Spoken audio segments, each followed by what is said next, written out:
Spaghetti para kay nanay. Kwento ni Hazel Meridian.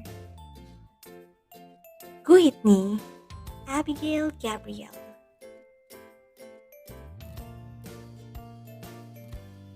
Maagang bumangon si Marie at nagmamadaling iniligpit ang kanyang kama. Ngayon ay isang espesyal na araw. Ngayon ay kaarawan ni nanay.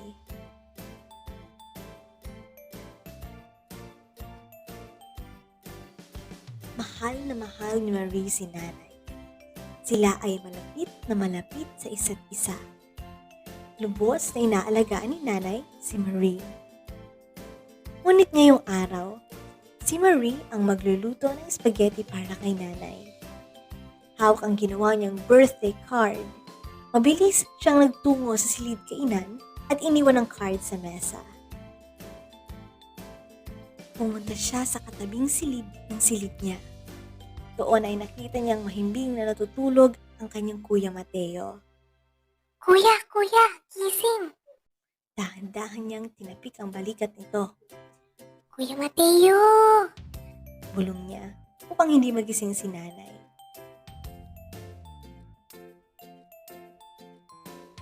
Nagdilat ng mata si Mateo at nagtatakang tiningnan si Marie. Bigla niyang naalala. Kailangan mo ng tulong para magluto ng spaghetti. Tumango si Marie. Bumangon si Mateo at sinamahan ng kapatid sa kusina. Hindi marunong magluto ng spaghetti si Marie, pero marunong ang kanyang kuya Mateo. Madalas tumutulong si kuya kay nanay sa pagluto nito tuwing may espesyal na okasyon habang pinanonood naman sila ni Marie. Gamit ang maliliit niyang mga kamay, inhanda ni Marie ang pasta, sauce, hotdog, at saka giniling na karne. Kinuha ni Marie ang kaldero at nilagyan ito ng tubig. Isa ito sa mga naalala ni Marie na ginagawa ni nanay. Nang kumukulo na ang tubig, inangat ni Mateo ang takip ng kaldero.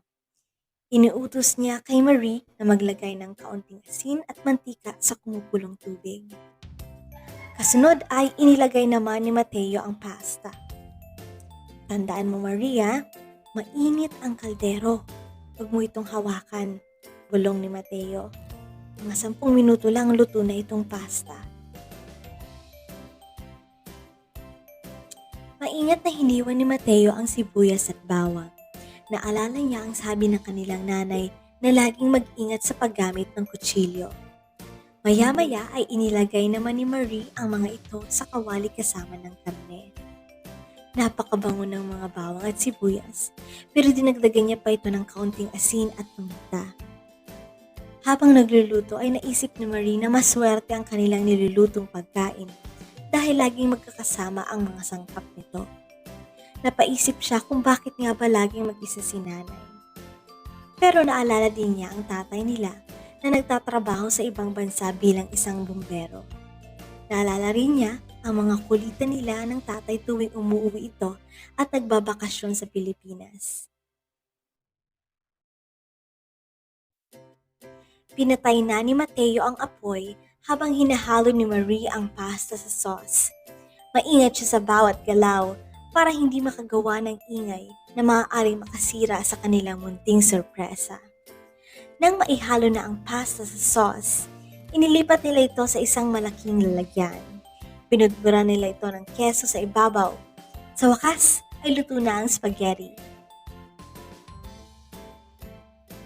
Nagmamadali si Marie sa kwarto ni nanay. Nakita niya itong mahimbing na natutulog. Naliw siya sa kanyang nakita. Nanay! Tawag niya habang marahang niyuyugyug ito. Marie, bakit ang aga mong gumising? Tanong ni nanay habang kinukusot ang mga mata. Heto na. Sabi ni nanay na nagtataka pa rin habang hinihila siya ni Marie patungo sa hapagkainan. Sa hapagkainan, nakita niya ang spaghetti na niluto ng mga anak para sa kanya. Katabi nito ang cake na pinabili ni tatay kahapon at ang card na ginawa ni Marie. Surprise! Happy birthday, nanay! Sigaw ni Marie at Mateo. Marunong ka na magluto, Marie? Tanong ni nanay. Sa inyo po ako natuto, nanay. Sagot ni Marie. Gusto ko pong ipagmalaki niyo po ako. Hep hep, tumulong rin si kuya mo ha. Singit ni Mateo habang hinahanda ang hapagkainan.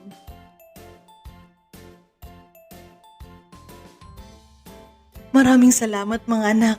Pinagpala talaga ako sa inyo. Lagi ko kayong ipinagmamalaki. Niyakap sila ni nanay na pinipigil ang luha sa saya. Hindi pa ako kailanman nakakapag-almusal ng spaghetti ha. Tara, mag-selfie muna tayo nang maipadala natin kay tatay. Sigurado akong tatawag naman siya pero hindi na ako makapaghintay na makita niya ito. Nagdasal muna sila bago kumain sa pangunguna ni Marie. Salamat po, Diyos ko, sa araw na ito. Sana po lagi niyong pagpalain si nanay, si tatay at si kuya. Pagpalain niyo rin po ang spaghetti na niluto namin para sa espesyal na araw ni nanay. Salamat po. Amen. Kain na po tayo. Sabik na sabi ni Marie.